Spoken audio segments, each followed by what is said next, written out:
challenges is that we're having a tough time connecting with young people. There's a huge disconnect. And that's the problem or a challenge, because one thing I learned about my life, I had great mentors. We didn't call them mentors. We just called them older people who gave us instructions, people to follow. Because young people learn by what they see, not by what we tell them. So we have to lead by example, by action. When I was 13 years old, I met a young man by the name of Ernie Laston. Ernie was a professional bodybuilder and a WWF wrestler. I used to love WWF wrestling on TV. And Ernie taught me the world of weightlifting. And I didn't realize until I got into my mid-40s the impact he had on me. Ernie would always say, he used to call me Pope Dave. I still don't know what that means. He called me Pope Dave. He'd say, Pope Dave, if you can lift 200 pounds, I'm going to lift 400 pounds. If you're going to do 25 reps, I'm going to do 50 reps. And I had no idea that what he was developing in my mind. What he taught me was that you have to always give 110% in everything that you do. So I didn't realize that that's how I live my life. That's how I live my life. Everything I do, I give 110%. It's something that started when I was 13. I competed in my first bodybuilding show at 14 years old.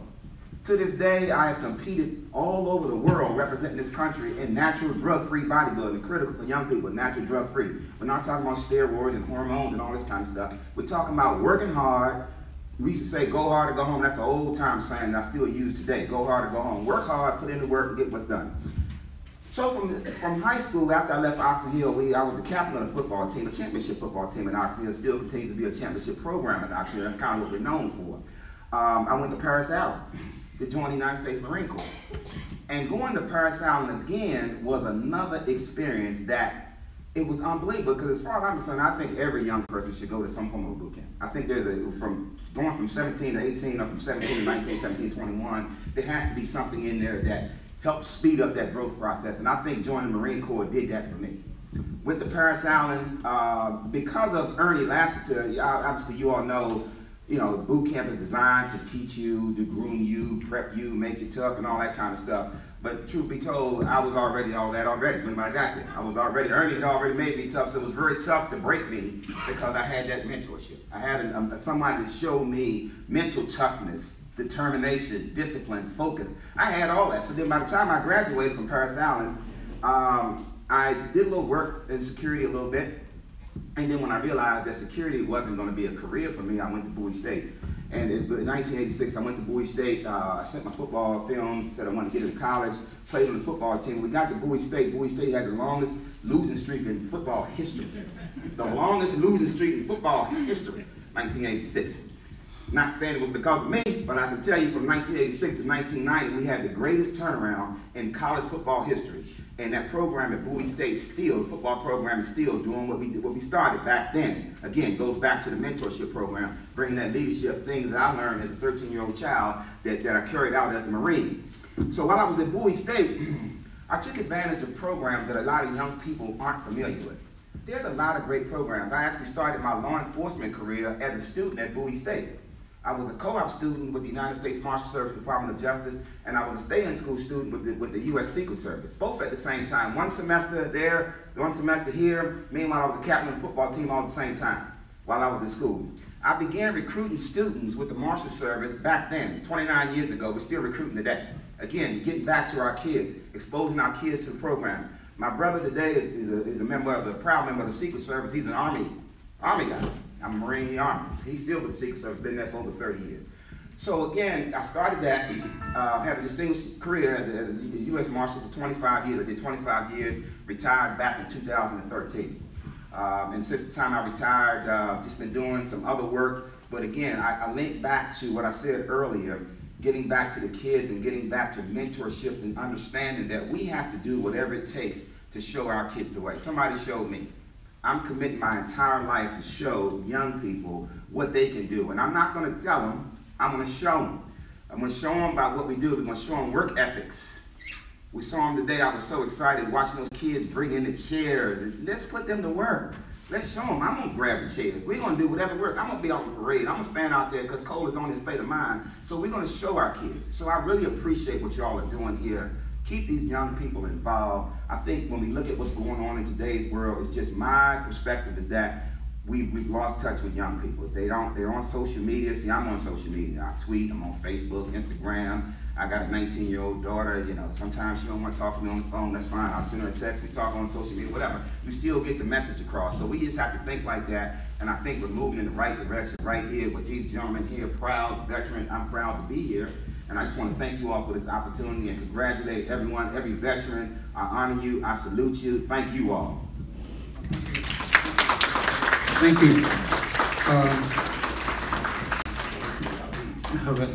And Sheriff Hyde was scheduled to be here, and he had a conflicting schedule, and he wanted to ask me to let you know that he too is a Marine Corps veteran. He respects what the military does and the essentialness of functions of the military today with all the problems our country is having.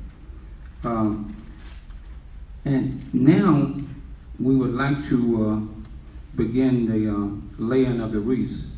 The auxiliary and the department, the post, like to have two members bring the wreaths forward. Okay, you? Yeah, okay. I guess it's me.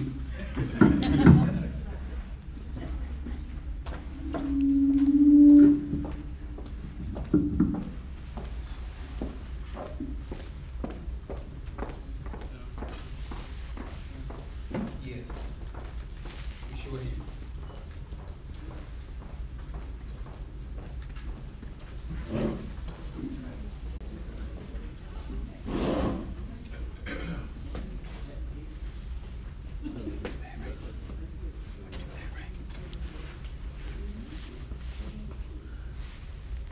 Those of you that can stand, please stand.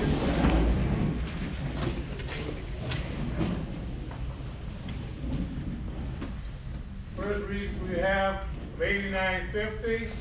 Men, present.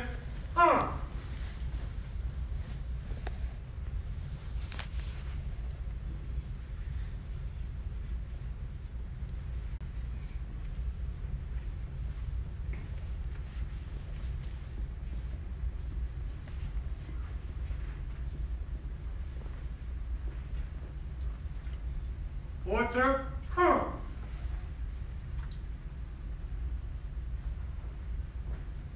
The second wreath, the late auxiliary, present.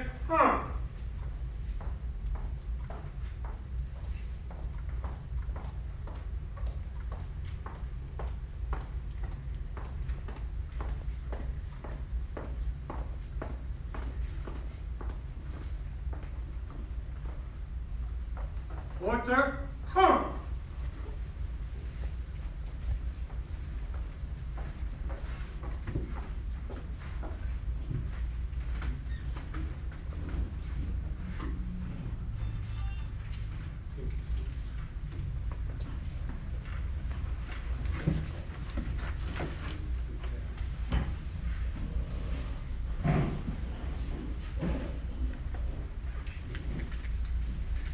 Back at that day, in order to make corporal and everything,